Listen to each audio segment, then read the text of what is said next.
The people making Monaco take the mic. I'm Nancy Heslin, and welcome to Monaco Info, the podcast.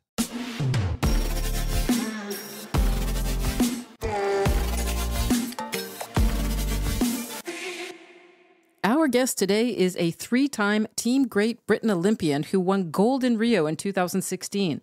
The same year, she and teammate Hannah Mills were named Rolex Sailor of the Year. The Monaco resident was also selected for Team GB in the first women's regatta in the history of the America's Cup. As the member of Pink Wave Monaco says, it is a fascinating time to be part of the sports industry, especially women's sport. Meet sailor Saskia Clark, MBE. Welcome to Monaco Info, the podcast, Saskia. Thanks for having me. I get really nervous with like these titles, MBE, OBE, because I always feel like I'm going to offend my guest if I forget. Is there a rule to this? Is it a big deal? There probably is a rule, because you do, when you get it, you get given the kind of pin and the badge, and you get given a book of all the etiquette. Maybe you can tell listeners what an MBE stands for, because you were awarded this very special honor 2 years after you won your Olympic gold, so 2018. Yeah, I actually got awarded it in 2016 after we won our gold medal in the Queen's New Year's honours list. But it took me 2 years to manage to get there. And it's called the Member of the Order of the British Empire, so MBE. What is it? So there's kind of all different levels. The top one, well, one of the top ones being Sir or Dame, and the MBE is kind of the first one you get, and that's for services to, so mine is for services to sailing. So lots of people in charity or sport or business get that as a sort of recognition of their achievement. And do I have to address you every time as MBE? Am I supposed to curtsy or? You're fine with Saskia. It's a really cool thing to have, actually. I think one of the coolest things about it was after the Olympics, or especially winning the Olympics, you get invited to loads of amazing things. And this was one of the ones that you get some plus ones. So my parents could come with me to Buckingham Palace. It was an amazing day. Did you meet the Queen? So a different member of the royal family gives it out every time. So he was Prince Charles then. He's obviously King Charles now. And wow. It was actually quite exciting because I think I'd met most of the senior royals to that point, apart from him. So he was the final one I needed to meet to get the whole House of Windsor. So it was really cool. And really randomly, a few days previous in the newspaper, there had been a picture of him as a young man, 20 or something, windsurfing, which I'd happened to see. So you kind of have quite a formal curtsy and intro. And he had said something about he'd been sailing. And I was kind of, I saw that picture the other day of you windsurfing. And so it was quite a nice exchange, fun exchange. Well, speaking of sailing, it's a pretty exciting time for sailing here in Monaco because Pierre Casiraghi and Peter Harrison have just won the Admiral's Cup for the first time in this country's history. Is that a big deal for the Yacht Club de Monaco? Yeah, it's huge. I mean, firstly, it's a huge historical cup in sailing, which has actually been absent for about 25 years off the calendar. So this year was, big. It was a big deal coming back. And for Monaco, some of the teams had, huge funding, huge history in the Admiral's Cup, and really big campaigns. And so Monaco, Peter and Pierre kind of mounted this campaign, and it was incredible. It was great to watch. What is the Admiral's Cup? I mean, if you don't know sailing like myself, is it a one day, how many different competitions, or is it a distance they have to compete in? What is it? So the Admiral's Cup's really cool. It's a mix of offshore sailing and inshore sailing. So they did 2 offshores. Which means? So you start somewhere and you go and do 100 or 200 or 500 miles offshore. Okay. And so they did a short one of those the first weekend. Then they came back to Cowes and did 3 days fleet racing. So short races where the races were an hour and a half each, and you did 3 of those a day. So they had 3 days of that. And you're all out in the water together? Yeah. Okay. And then they finished with the Fastnet race, which is a really famous sailing race. It starts in Cowes. You go up around the Fastnet Rock, which is just off Ireland, and at the moment it finishes in France. And it was fascinating. That was all on tracking. And the last Tuesday, I was packing. I was going away, and actually, I spent the whole afternoon on the tracker refreshing because it was awesome. It was pretty slow. There wasn't much wind at the end, but it got really kind of like tactical, boat on boat. And Monaco smashed that fastnet race. It was a 2-boat, a big boat, which Peter Harrison was in, 50 foot, and the smaller boat was the boat that Pierre was helming. So how did you even enter this world of sailing? If I understand correctly, your grandparents were sailors? Yeah, both sets of grandparents were sailors, actually. And my mum's actually Dutch, and one of the reasons her and her parents ended up in England was a running aground incident, and they rescued some British people who'd run aground on some sands off Holland, and a lifelong friendship was born. So that's how my mum ended up in the UK. Then I was really lucky. I grew up on a small island in Essex. Is this called Mersey? Yeah, Mersey Island. Yeah. So is it literally like the French word MER and then SCA, like yes. sea? So it's French, like mer and then sea? Yes. And yeah. How big is this island? It's 7 miles by 3 miles. Tiny. 7,000 people live there. We've got primary school, but we don't have a senior school. This is where you grew up? Yeah. And basically as kids, you either fish or you sail. It's not, it's just what you do as kids. It's kind of, as an under 12 or 13-year-old, there's a Wednesday night series where you learn to sail on a Wednesday nights through the summer, and there's a cadet week, a junior week that you do in the summer, and it's just part of it's just what happens.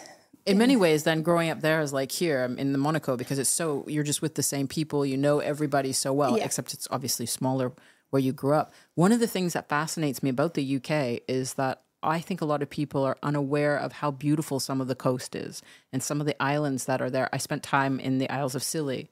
Stunning. I mean, I honestly kept having to remind myself, this is off the coast of the UK, of Britain, and I just don't think people are aware of what's available to them. Yeah. So this part of the world for you, growing up in the water, what's some of your earliest water memories? I mean, you must have just always been in the water. Yeah, we were like at the beach, where I grew up isn't quite as beautiful as the Scilly Isles, which is white sand beaches and crystal clear water. Where I grew up is mud, and so the water is like brownie. But we were always mucking around on the foreshore. Whether if you're too young to be sailing, you're sort of throwing stones in the water. And you're exploring, you're crabbing on the quay. You had siblings? Yeah, I have 2 older sisters, yeah. So you're very close? One lives in the States, actually, now. We live all over.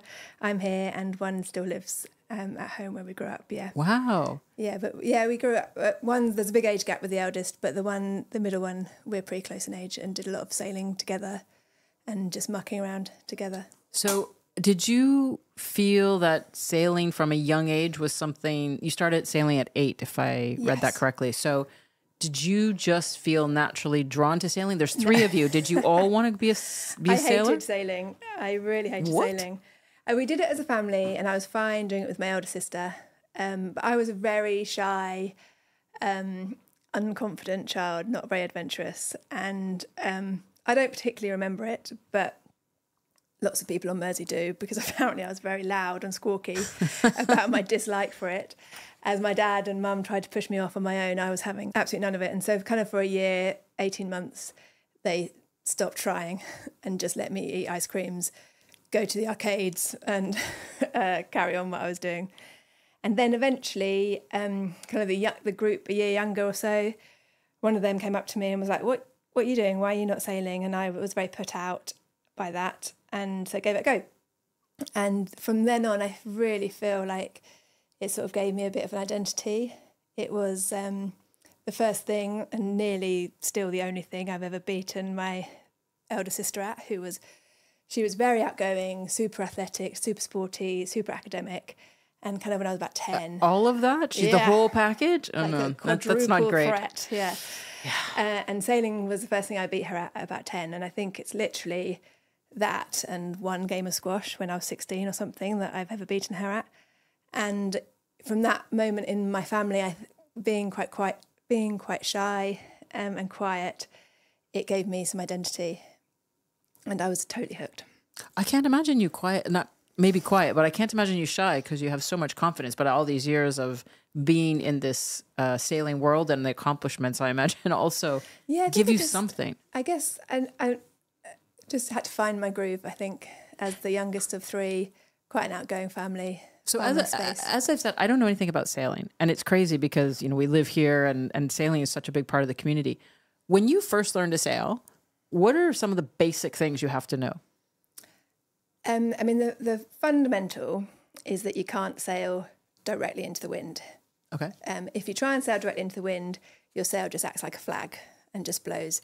So basically you have to sail at an angle to the wind. So you have to zigzag into the wind if you wanted to go directly upwind. So that's why sailing is quite a bit more technical and a bit more difficult, especially to understand as a spectator watching on TV. So you have to have a bit of patience about it, which as a young kid is frustrating. And at the age of 10, beating your older sister and feeling like, wow, I've found something within myself. Did that launch a dream for the Olympics? Did that launch something, okay, I want to actually do more than just race for fun on my homeland. I want to go and do something bigger. In sailing, no, I've actually always loved the Olympics. I feel like one of my earliest childhood memories is watching the 92 Olympics.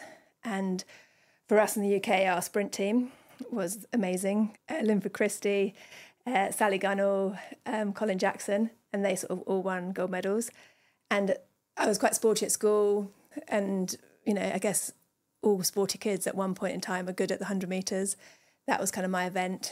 And Linford Christie won the gold medal, and I was like, I want to go to the Olympics as a sprinter. As it turns out, you grow up, your size changes, and I was quite good at track, but my dad, sailing was our family sport, and my dad was like, I'm not taking you around athletics tracks every Saturday. You can go sailing, or we're not doing that as a family. And so then the sailing was something that me and my sister were both doing well at nationally. And as I was an older teen, we were really lucky in the UK. Our lottery funding started, and so sports that were successful at the 96 Games in Atlanta, of which sailing was one, started getting quite a lot of funding. Sort of grassroots youth development funding into a senior programme. What is it like, though, as a teenager when you have that level of competition? I mean, it's a lot of pressure for young people.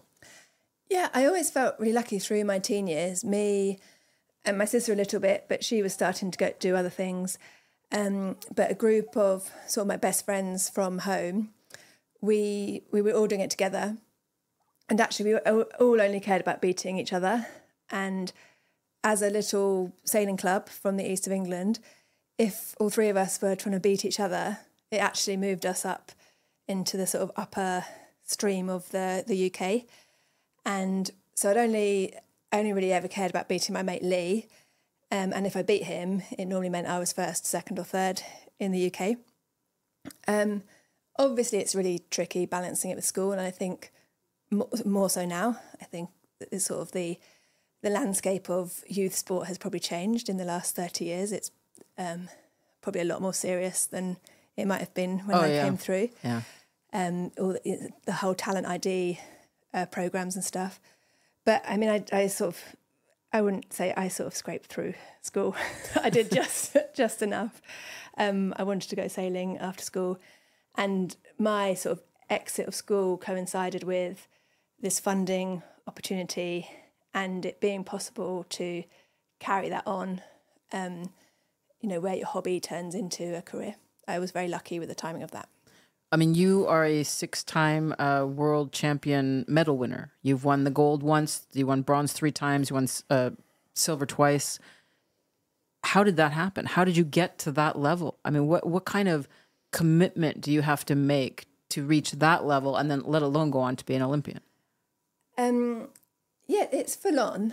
And it's because of this funding, you basically, if you were getting top 20 in the world, you got on the first rung of the first level of funding. Then obviously you can commit more time, do less part-time work, do more time training, focus on the physical side, and then you get better, obviously, and it sort of, accelerate up. And then by the time I was sort of top 8 in the world, it's then a full-time operation with support staff from our sailing federation in the UK. That's in terms of gym stuff, physio stuff, mental preparation, the technical side. And so all these, it's a machine sport now, all these inputs that go in. And it's not just really you. lucky. It's not just no, you. It's a whole, I was always in a 2-person boat anyway. And actually, I guess for my discipline that I did in the Olympics, that was always the really tricky, that relationship and making sure that communication in the boat, on the water when you're racing, but also that relationship on land and stuff. So you're both pulling in the right direction together was the trickiest bit to get right and nail. And I really feel me and Hannah in my sort of second and third Olympics, that was the part that we really nailed. I think that was what made us the world's best, as opposed to maybe any technical or tactical or strategic bit, but it's a huge part of what my discipline was in the sport. You're naturally competitive? I am, but I think I guess Hannah, who I know very well, we're both very competitive, but quite different ways. I'd say I'm quite competitive within myself to make sure I turn up and be better, do it better, be better prepared, and execute better the next day than I did the day before. I'd say Hannah's more the obvious competitive, outside externally to our competitors and stuff. Now, is that an age difference? Because she's 9 years younger than you, right? Yeah, it could be an age, but I think sort of looking back at me as a younger athlete, that's probably how it always was as well. So when you reach, say, number 8 in the world, what happens to your brain? Do you go, oh, wow, I'm number 8. I want to do better. I have the talent. I can make it. I can get to the Olympics. Like, is there a moment where you know that dream is within reach? Sort of speaking of my own journey, and now I sort of mentor and watch a lot of younger athletes' journey, it's not a linear thing at all. It's very stop-start, and some of it's for obvious reasons. You start doing well, you sort of get a bit ahead of yourself, and ego starts taking over, and you think you can't fail and all that stuff, and you have to learn. From my experience, you have to learn most of the lessons the hard way. It's quite hard for mentors or coaches to tell you stuff. You have to fail. You have to learn through that failure. And I think that's what makes a child or a young athlete, when I see them, how they fail and how they learn from failure and pick themselves up again, that's the bit that makes me think this is a potentially special athlete. I think sometimes when it all comes very easy and very quickly, they don't learn quite enough of the mistakes and the pitfalls that are going to come. But obviously you get total prodigies and child geniuses and stuff. So my journey definitely wasn't linear. A lot of that is the discipline, you working with different teammates, and how you both deal with stress and how that's different between you can be really divisive or really gelling as a team. And so that for me, that was quite important that we got that right in the end. So let's look at that for a minute. For anyone that's not been in a sailboat, and especially at a competitive level, so you're 2 people in a boat. What size is the boat? It's a really small boat that I sailed at the Games, so it's 4.70 meters long. And I guess importantly, it's quite a lightweight. So the 2 crew members are exactly the same weight as the boat. So like physically, you can sort of do quite a lot to sort of push that boat, make that boat faster, sail it around the waves and stuff to make it faster. On the day of a race, because I would imagine there's a lot of conditions that are out of your control, the wind, the waves. What is the ideal condition for racing? Lots of wind, lots of swell. What do you like? I mean, this is definitely the conditioned athlete in me saying this, is that we don't mind. we would, because it's such an uncontrollable what the wind will be. And you want to turn up to a race course and your competitors fear you, whether it's light wind, heavy wind. Do you ever feel scared in a boat?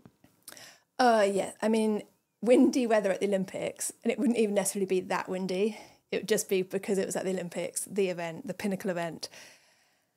even like medium wind would feel really windy, and my knees would start to wobble, and I'm trying to obviously stand up in the boat, and you feel nervous. But I'm not sure, you know, that's all part of your physical prep that your body is doing, you know, feeling nervous. That's how I frame nerves.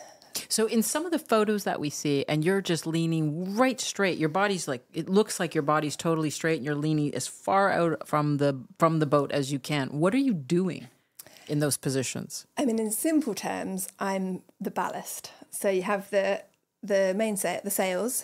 So in the 470, we had two. So the mainsail and the small sail at the front is called the jib. And sometimes we'd have the big colourful sail, which our flag was on, which is called the spinnaker. And the wind is trying to push the boat over, and my body weight is trying to keep the boat flat, keep the boat upright. So we transfer all that energy of the wind into forward motion. And can you easily hear each other? The windier it gets, the more difficult it is. So that, you know, from a psychology point of view, that's also quite interesting, you know, because you have to shout to get heard, but you don't want the tempo to raise. You don't want sort of the excitement to raise and start making decisions in that sort of snappy way. You still want to make the decisions at a really cool, calm tempo. But are you making decisions together, or is one of you actually leading the boat? Depending on the conditions, we would have better or worse visibility. Either I would have better visibility and could make the observations and decisions better. If it was windier, Hannah, who was the driver of the boat, she has lots of spray in her eyes. She can't really see anything. So it would just depend on which conditions. So one of the things, just talking before this episode, I found fascinating, of course, is that you have to wear contact lenses for actually racing. I'm always curious about this with athletes, especially anything to do with water. I've had to wear glasses all my life, so I wear contact lenses. But when you're doing sports and you're doing long distance swimming or swim running or in the boats, rowing, I'm always worried that something could knock a lens out you can't see. How is it for you wearing contacts and glasses? I got lucky. I never lost a contact lens, and I'm not that blind. So I'm only like 0.5 and 0.75 blind. So I would still be totally functioning without a lens, but I didn't actually ever lose one. And actually in Rio, we did this really cool thing, as in I had, so in my vision contact lenses, I had sunglasses put in them each day. Oh, okay. So it meant I didn't have to wear sunglasses, which if you can imagine on the water with salt and then salt drying on the water, like sunglasses can be actually a bit of a problem, like having clear vision. So it was a really cool, that actually felt like a cool performance gain. What is it that you have to wear in the Olympics for sailing? Is there a standard outfit that everyone has to wear the same thing? No, there's a weight limit to the kit you can wear, just because you might, as I sort of explained, because we're ballast, you might want to wear more weight to be heavier, to have more righting moment. But just depending on the venue, I did three Olympics, one in Beijing, one in London, and one in Rio. Beijing and Rio were really hot, so we were just in Lycra, and London was obviously in Weymouth and it was cold, and so we were in wetsuits. I have two questions for you about the Olympics, because in the 2012 London Olympics, your regular partner pulled out, as I understand, 3 months before, and you just started sailing with Hannah for 3 months, and she had never done... It was a bit longer. It was 3 months before the trials started. Okay, she hadn't done the Olympics before. No, she was a very talented youngster, just coming out of sort of her youth career. How did you feel about that? Because your partner previously had decided to step back, have a family, do the things that, you know, priorities change as you get older. Yeah. I mean, I was gutted. I spent a day watching, I mean, it probably wasn't Netflix in those days, but TV, sat on the sofa eating crisps. You eat crisps, right? Yeah. Tell me, yes. Yes, there's hope. I'm actually really lucky. Probably across most sports, the athlete community splits in two, of those who are always trying to keep down to a weight and those that are always trying to maintain up to a weight. And I was the latter. So I don't know if I can talk to you anymore. This might be the end of the episode. No. So very lucky. So Jaffa cakes, pasta were, you know, part of my athletic life. So you were sitting on the sofa for a whole day, just kind of going over devastation? catching up on TV that I hadn't watched. And because feeling very sorry for myself. Okay. You know, I'd sort of invested 3 years of that Olympic cycle, and it was a home game. You know, we were so excited about this home games. You, as any athlete would tell you, to even get the chance to compete at home games is once in a generational thing. And all the build up was incredible, and suddenly it was gone. Totally understandably, my partner had a young child. She'd had her young child just after Beijing Games. She was a gold medalist in Beijing, and basically she knew she couldn't put in what was required to win another gold medal because she was now a mama. And but it left me with no teammate. And it's, as you say, it's hard because you do feel sorry for yourself, even though you're happy and you understand someone else's decision. You're a team, and it becomes all about you, and then that makes you kind of feel bad too, and you just sit there and wallow in your own pity. So I had a good 32 hours of wallowing. And then actually sort of kicked a little bit by the fact that my sponsor with this previous teammate were having an emergency meeting because one of their main athletes had just retired, essentially, and they needed to have some answers. I basically had about 12 hours before that meeting to decide what I was going to do, so they could go into that meeting and potentially present the new team that the sponsor would support. So I think having that sort of timeline was probably really good. It got me out of bed, and I knew I wasn't going to just give up on the London 2012 dream, but there were sort of a few options. I didn't really necessarily know which was the best option. I spoke to a few people, and actually sort of advice from other people might not have been the decision I chose, but I just had that gut feeling in my in the bottom of my stomach that Hannah and me and Hannah together were going to do everything to make that Olympics. Do you remember the first time you met Hannah, your teammate? Yeah, we'd been racing against it. She'd been a competitor of mine for like 3 years, and I've said this before, and she doesn't. She was a young, pretty obnoxious 18-year-old with a chip on her shoulder. Like we all, we all were those people on leaving home and doing, becoming an adult. And she'd been very successful at the under-18 level. And as we all were, when you move into the senior level, suddenly you're against everybody who was that person for the last 20 years. And you can't figure out how to break through. And she was this big ball of frustration, basically. But I think for that very reason, we were just an amazing partnership. I could bring to her that sort of maturity that she needed to sort of accelerate her pathway, that experience to accelerate her pathway through that kind of. They're really difficult, those first few years when you start senior competing at a senior level, because you're a nobody. But at every point under 18, you've been an under 12 or an under 15 or an under 18. And suddenly you're just an athlete. And that's difficult to manage. Yeah, your confidence takes a huge knock. You wonder if you were ever any good at the sport, because the result sheet certainly doesn't give you any feedback that you are any good. And the Olympic champion from the last 2 cycles doesn't care that you might have been good as a kid. And how do you manage that? How do you manage all of that as a young person? There's a lot of pressure. It's really hard. It's really difficult. And we have a huge dropout in sailing at that point. Really? Yeah. And, it's hard just to keep going and going. It's expensive. You're not earning the best living.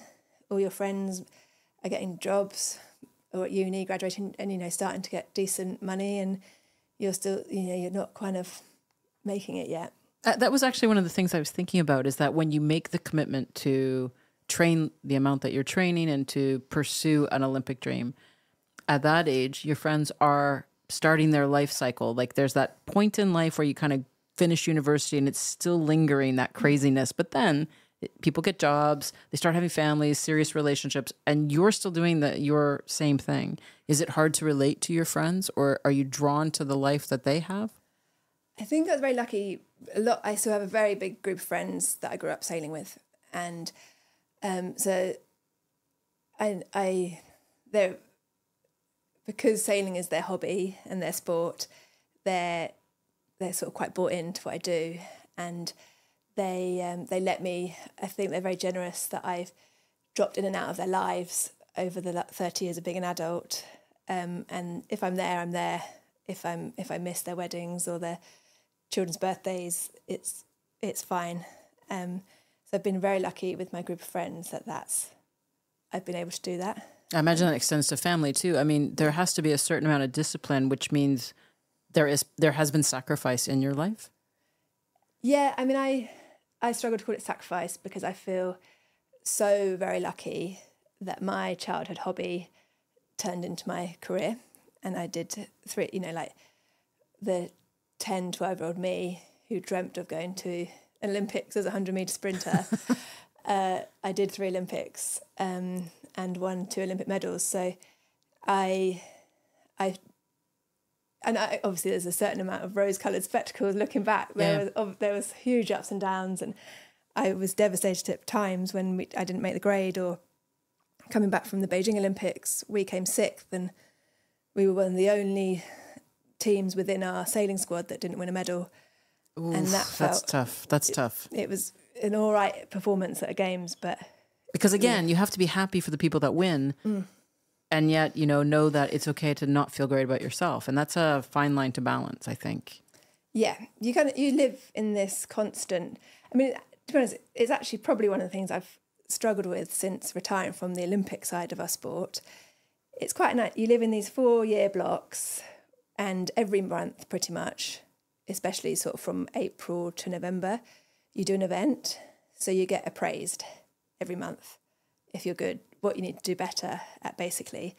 So you live in this constant sort of cycle of, well, here's a job list of what I need to do in the next 3 weeks, 6 weeks, 6 months to be better. And you can always be busy getting on with stuff and on finishing it all. And I've had a few jobs and stuff, and everyone just lets you get on with stuff, and you're like, oh, how do I know if I'm doing this any good? You don't get much feedback. And so in lots of ways, that sort of constant cycle of competition is a really enjoyable way to live. And as you age, is it difficult to know? I mean, Hannah was years younger than you, almost a decade younger. Was it difficult for you? Because I'm sure you're still a high performer, but our bodies age and things are different in the way that we can perform. Was it difficult to see Hannah and her youth and her age maybe have a different type of strength or energy, or has that aging ever played a part into your mental game? That Rio cycle was really tough. I had a lot of injury, had a lot of knee problems, and that, to be honest, that was one of the main reasons why. I mean, I was 36, I think, in Rio. So it was kind of time to go and do something else anyway. But I don't think I could have carried on physically. And that was... It's a very demanding sport, physically. It has some real hot spots, yeah. Knees and backs and shoulders sort of tend to be sort of the weak areas. And for me, it was knees. And I was sort of spending about an hour in the physio, or sort of doing the physio exercises every day. And that's just a maintenance thing. I still had to spend an hour and a half doing the strength and the fitness side of stuff, and then the 3 hours on the water. So it was just another hour and a half of my day that I had to do because I was old. And so that was pretty boring. But that's a hard decision, right? I mean... Yeah, I know. Also, I think I knew I was done winning it. The chip was finally off my shoulder. Like it had always been about winning it. It hadn't been about winning multiple, and the team was all getting younger around me. Just it all just changes, and it was, from a life cycle point of view, time to move on. What I find fascinating, what I wanted to mention earlier even, was that you had the London Olympics in 2012 where you came with a silver in your home turf. You had Rio in 2016. 4 years later, you win gold. If you look at the two experiences, home turf and Rio, which meant more to you? I have been asked that question a lot, and it's and I thought I was unique in thinking, coming up with that. It's I think home Olympics is irreplaceable.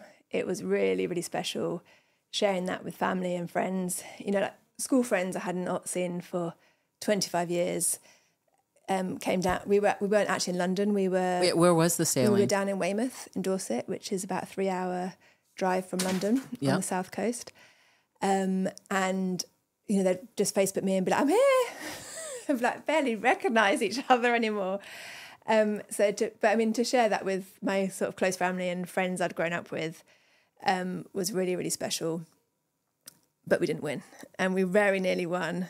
I guess the feeling always was that we had control of that final race, and through our own kind of decisions, we didn't execute it. Oh, okay. So that sort of always leaves a bit of a sting. We went across the finish line. Hannah was in floods of tears. Had to sort of be a bit of a big sister. Had to get it all together. The podium was really our parents were there, meters away from us when we got given our Olympic silver medals. It was a big deal for our families, and big deal for our sport nationally. You know, still to win silver medals is a big deal. A big deal for our sailing clubs to have members that have won Olympic medals and home Olympics to try and inspire sort of the grassroots of our sport.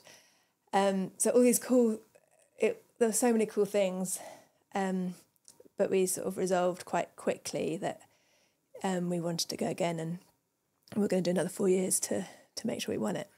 So in Rio 2016, when you're standing on the podium with a gold medal, Olympic medal around your neck, and they place that on you and they play your anthem, what happens to you inside? I'm a very excitable person, so I just jump.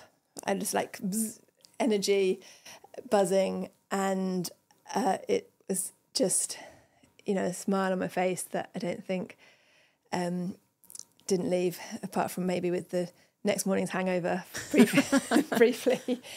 It's incredible, and as we sort of spoke about, British sailing is a huge machine, and there's so many people within the team that were a part of that Olympic gold medal that they don't get recognition for it, and I felt very much that it was for a lot of people. And my parents gave up a lot when me and my sister were, juniors, driving us around the country, go to events and stuff. It was incredible to sort of feel like you completed the bit of the job, that you did, that I did my bit to say thank you to all of them for that effort. How does a gold Olympic medal change your life? What happens after that? It opens different doors for you. Changes everything and changes nothing in the same way. Like, I guess the biggest thing it changed for me was this thing I've been chasing for 25 years that had been my reason to get up every morning and go to the gym or go sailing or whatever it was completed. And I actually found that personally a really ground-shaking thing. It felt really uncomfortable for me. Because I didn't have a clue what I wanted to do beyond it. And I guess that, like I sort of said, the comfort of living in these 4-year packages with always knowing what you're going to get up to in the next, your schedule, day, like to the hour for the next month for sure, and kind of the next 3 months, everything's pretty locked in an athlete life. And then at the same time, like you said, it's incredible. The immediate aftermath is utterly incredible. You get invited to some super cool stuff with some heroes, some really cool people, Buckingham Palace, for example. And What happens at Buckingham Palace? They invite... You have a really good canapé party. And who's there? They do great canapés at Buckingham Palace. I think whichever of the royals wanted to come and meet all the medalists would come. Wow. And it would be super fun. Like, so you're there thinking, wow, I'm at Buckingham. I've got a gold medal and I'm at Buckingham Palace. Yeah. And the canapés are really tasty. They're really good, yeah. And it's really good fun. You sort of mix with all the other medalists from the other sports.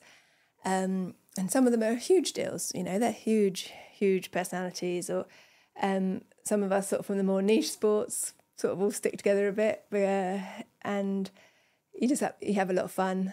And like you say, like having an Olympic gold medal, having an MBE, it does open doors to sort of opportunities or meeting people, and you never know sort of how those things will roll out and where they lead to.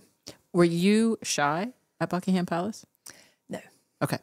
So we've passed that part of your life. Through my shyness, right? Yes. And so retiring from like the Olympic side, what did you end up doing? What did you want to do? Did you have opportunities thrown your way because of all of your accomplishments? So since then, for the road forward? So since then I've been pro sailing, what we call pro sailing. So we don't actually call our Olympic sailing professional sailing, we call that Olympic sailing. So pro sailing would be, I guess, what the Admiral's Cup has just been on yachts. So, it can be anything from a small 4-person, 7-metre yacht to a huge 110-metre yacht with 25, 30 of you. Wow. And they tend to be owner-driver. That must have been so different from your two-person experience. Yeah, I haven't done anything that big. I guess the biggest I've done is 15 people. But still, that's huge. A bigger team and crew to deal with than just you and Hannah yelling at each other across the waves. Yeah, and part of major part of our 2016 campaign was analysing pretty much every word Hannah and I said together to each other, so that it was concise. It was conveying exactly the observation we wanted it to convey, so we didn't block up the airways, kind of thing. Whereas you imagine that project with 15 people is huge, and it's sort of too big to get done, really. But you found a career in sailing. Yeah, so that's how I earn my living, and so it's in the Caribbean, in the Med, a bit in the UK. Yeah, quite a lot of travel. A lot of travel. And do you do any commentating? Yeah, I do a bit. Yeah, there's a few leagues in sailing that are really, I guess they're sort of startup business. They're moving out of their startup business phase actually, and are really exciting.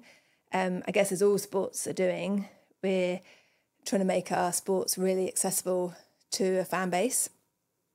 And so there's a league called SailGP, which is basically grandstand sailing. It'll actually be in Saint-Tropez in September, if anybody wants to pop down there. What are they going to see if they go? So there's 12 really fast foiling catamarans that will race on the Saturday and the Sunday.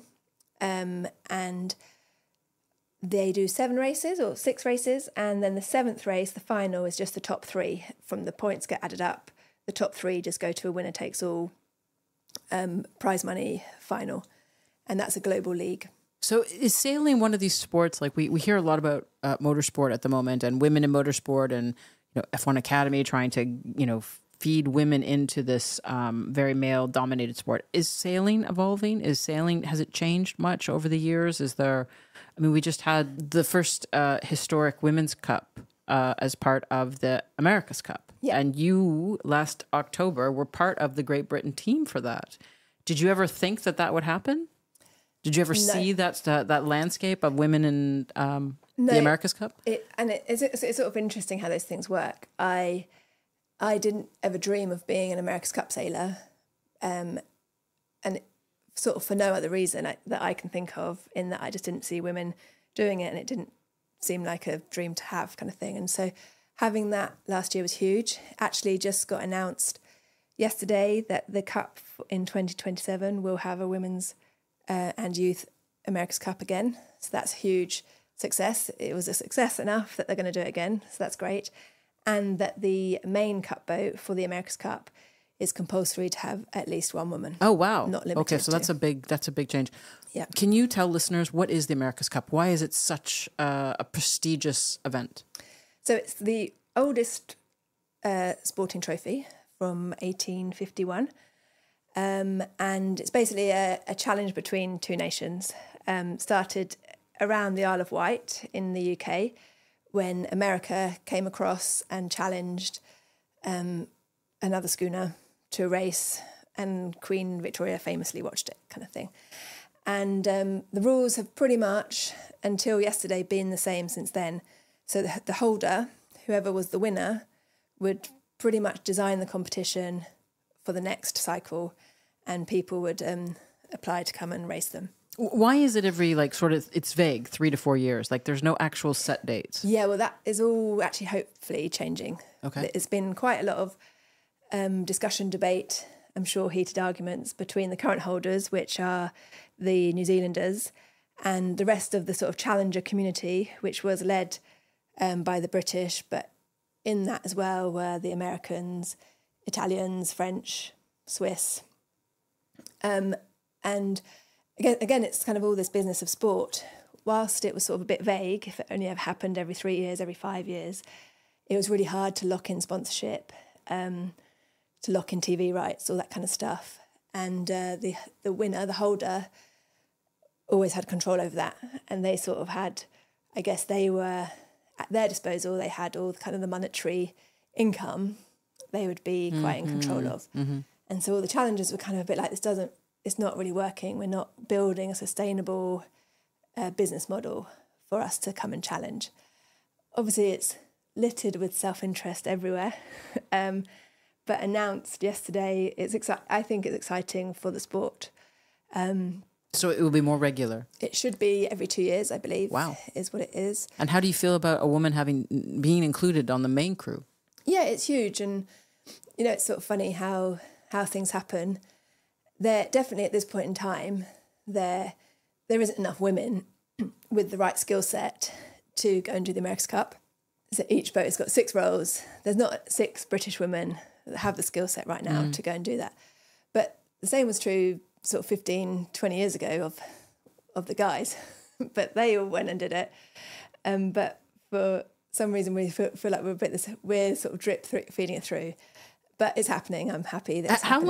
How long does the America's Cup last? What is the actual time from the beginning of the race to the end of the race? How many days? So it's a months? 3-month competition. Okay. And what happens is the holder sort of sits out the competition, just carries on training, and all the challengers, of which this last cycle there were 5, they match race against each other in a knockout competition to decide who the winner of the Challenger Series, which was Ineos Britannia, the last cycle in last year, and then they will fight the defender, which was the Kiwis, in the final. So I want to read a quote that you said to Yachting World about the America's Cup with the women's teams last year. You said, "I think probably one of the biggest weights on my shoulders that I felt was as a whole collective group of women, all 12 teams, that we didn't have a total disaster and basically put the project of women sailing back for 10 years. Where did that sort of pressure come from? Because you added also, but it's hard when we want things to change really, really fast.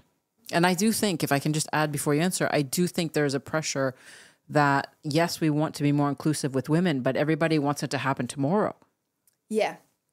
I think with the Cup, as an example, as an athlete, about you want to be the best about performance, it doesn't feel right or sit right to sort of be a mandated quota spot. But at the same time, nothing was changing without a mandated quota spot, essentially. And so a lot of us that were going through the event who had multiple Olympic medals, it was a really sort of sticky conversation for us, because we want to be there on our own merit, because we're good enough and have potential to be as good once we've got the hours on the boat. But there's no way to get the hours on the boat unless you mandated a spot. So that was why the youth and the women's event was so important, because sort of separate to the Cup, we were building our hours, building our expertise, and sort of getting ourselves to a point where we could legitimately challenge people who'd been in those roles for 15 years in the moment, it's really frustrating because you do want it to happen. Yeah. Like, I just sort of said, if you've been part of the gang 15 years ago, you just got, and been in that cup cycle, and no one was kind of like, well, you've never been in a flying boat. They were pioneers of the sport at that point in time, and it was super cool. None of them happened to be women, and sort of by accident then we got ourselves 10 years behind the sort of the skill set required. So it is changing in sailing. The Sail GP League, it's a compulsory 1 woman on the boat out of 6 people. The Women's Cup was 4 of us on the boat, but, kind of in the squads, there was probably 6 to 8 women learning the skills, and then 4 of us sort of got selected for the race boats. And we just need to keep on pushing. Maybe this is a strange question for you, but I saw that the cup is it the Puig Women's Cup? It was Puig, yeah. Which is a cosmetics company, right? So same with Formula One Academy, they had Charlotte Tilbury, and there's a little bit of criticism saying, well, it's a women's cosmetics. They're trying to balance cosmetics and sports and women. But the women's cosmetics companies are the ones stepping up to support women's competitions. Was there any backlash to having sort of a more feminine? Yeah, I never heard anything. That's actually the first time I've heard along those lines. And I think probably anyone fundraising for any sport is happy to have conversations with any sponsor from anywhere. Yeah. And they're the women. It's the women that are stepping up to support women. Yeah. Do you now come across young girls who are just like, oh, you're my idol? And do you remember like even the first time that some young person said to you, I just look up to you, or I'm so in awe of you? I mean, that had to have happened. I really remember it distinctly because she's also called Saskia. She was a young Saskia in our British team. And first of all, I was a bit like, I'm the only, like, what? And then I think because we were both Saskias and she was like maybe 10 or 12 years younger than me, she was like, oh my God. And I actually really remember being quite affected by it because I can be a bit of a clown with the best. Or when I sort of remember sort of thinking, God, I have a real responsibility to not... No, I don't mean be serious. I think it's always been quite important to me to have fun whilst I'm competing. That it feels like a really core part of me doing well is if I'm having fun. But it did feel like a responsibility that I had to... well, you now have a public image. Yeah. And I guess that was before social media was what it was now. It's terrifying now. I know it would be much more difficult to be us back then, I think, right? With all the photos. But I'm sure you interact a lot with young girls and women that, young women that want to also follow the same path you have followed for advice or just to give them, to be in the boat with them. Like, is there a lot of interaction right now for you? Is that important for the next generation to work with them? Yeah, I do a lot with the federation in the UK, the RYA, the Royal Yachting Association, who are in charge of our British Olympic sailing effort. And can I ask one thing? What is the question? Sorry to interrupt you, but what is the question young people ask you the most? What do they want to know from you? I think young people actually are quite shy about it. Parents always ask, like, what is the number one quality that I need to be seeing in my child right now? Really? Yeah, parents are into it. And for me, that's tenacity. It's nothing to do with the numbers they're hitting or the scores. It's that they will keep coming back and failing and keep coming back, because my experience of winning an Olympic gold medal is that you will fail many, many more times than you will win. And you have to get back up and keep going. But kids just sort of tend to quietly watch, I think, and actually it's always quite striking when you do get a kid that's quite forthright and asks quite lots of questions. I would say that's more unusual than a quiet kid. So you moved to Monaco in 2021. Yeah. Why Monaco? I moved here with my boyfriend, who it sort of fitted with what he was doing with his business. Do you like the lifestyle here? Is there something particularly that appeals to you, that you enjoy? There's bits of it actually that really remind me of my childhood home, and I think it's mostly because you can go everywhere on a bike. You don't have to have a car. And that's what growing up for me was. It's actually the first time I've ever lived in a city, which because I've always been had to be near the water. They've always, in England, that sort of more village life. So you always need a car to go to the supermarket or something. So having everything here is incredible, convenient. Do you interact a lot with, there's a lot of high-level athletes here and Olympians. Do you all get together for coffee every Tuesday? I wish. I'm like, of all things, I'm a sports mega fan. When I see them around, I'm like, I know a few of them. There's obviously a few British ones. There's a few that I've been to Olympics with. But we should, if anyone wants to start Tuesday coffee mornings, I'm in. You need to talk to Paula Radcliffe. You and Paula need to start the Tuesday coffee morniends. You've met Paula. Paula, I'm in. Were you not I've in met some her of the... briefly, and she won't remember it because she was an older athlete. She was maybe in her last games and I was in my first. We're both from the east of England. So I went to the East of England Sports Awards and she was obviously there as a huge duper star. And that she is. She is, yeah. And I was there as a little newbie. It's really interesting, actually, because now that you say that, it's true that you're a very accomplished athlete and Olympian, and I just heard about you.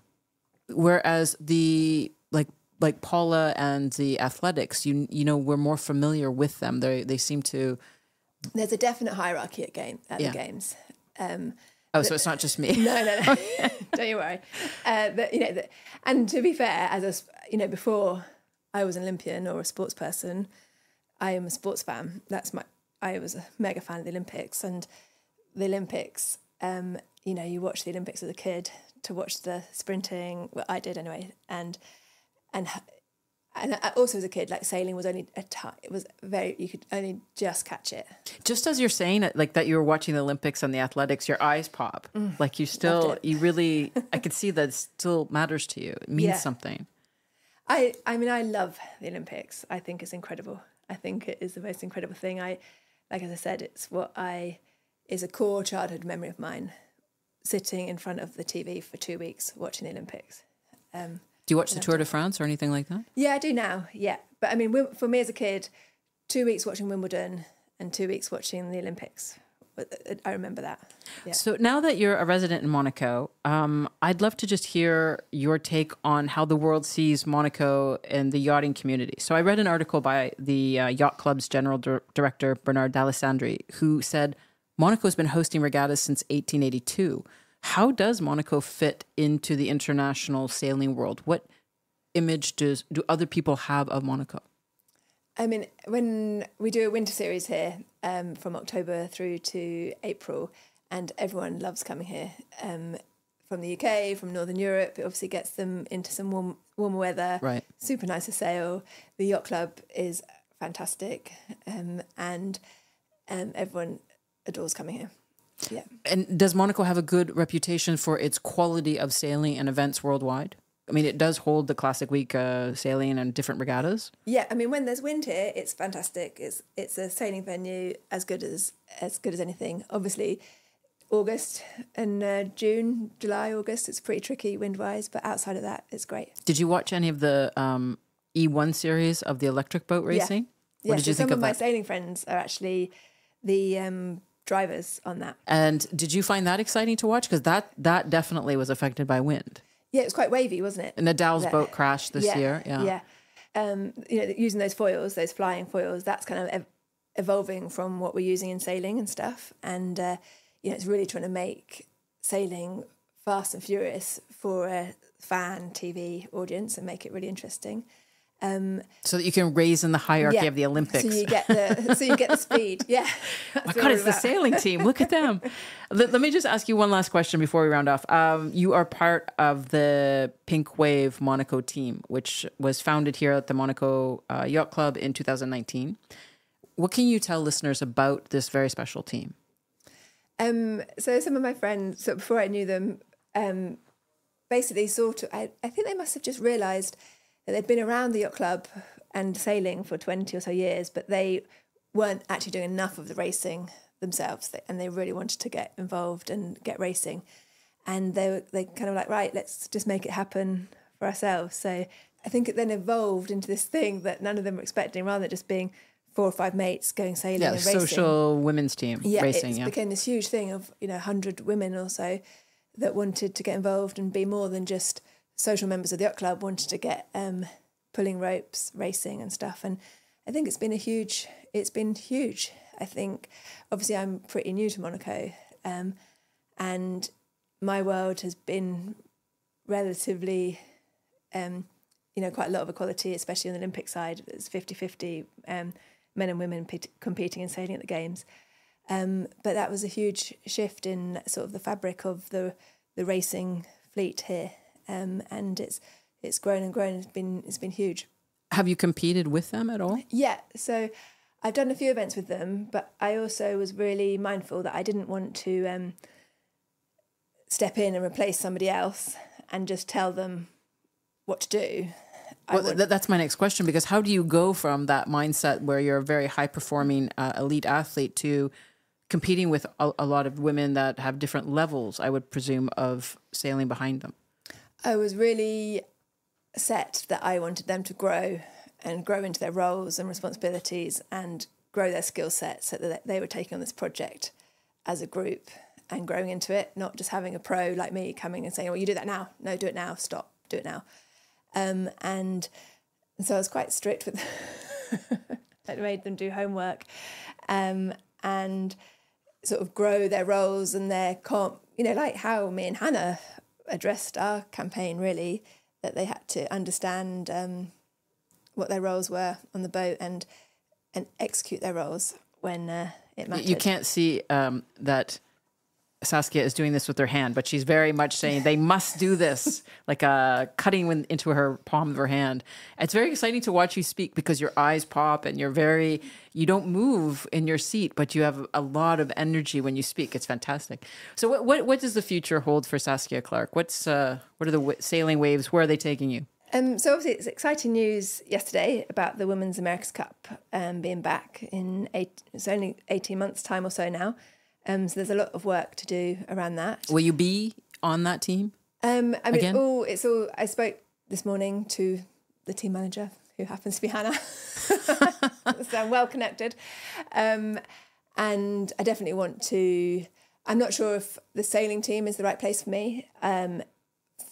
Just sort of moving through my life, my sort of life cycle, whether and more on a management or support role is best placed.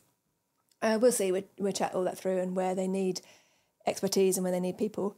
I'm quite involved with our GB Olympic squad, both with sort of mentoring athletes and also at sort of more at the real performance bit of the selection of them for the Olympics. In LA?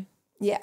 And then also with our international federation, so World Sailing. You're a busy lady. Yeah, it's fun. It's fun. But sailing, as all sports, has got, the challenge. We're fighting for our survival in terms of both attracting participation, getting eyeballs to watch us, getting sponsorship. It's a hard sport to watch, though, to get eyeballs for TV and the Olympics. And it's for sure challenging. I mean, the obvious one is we don't have a fixed stadium where people can buy tickets and turn up to. But it's an interesting challenge. And I guess the bit that I just adore sailing. I'm a sailing geek, and I know every sports person you speak to will make a claim as to why their sport is the best. Let's hear it. But my sport is the best.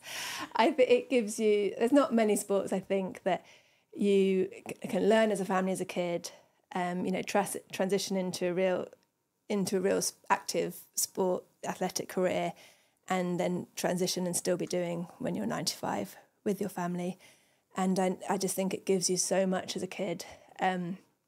Although I think, it gets talked about a lot, what sports gives you, like competitiveness, resilience, all those things. And I think sailing just has that slight added bit of this sense of adventure. You see the kids push out in those little boats from the yacht club. It's adorable.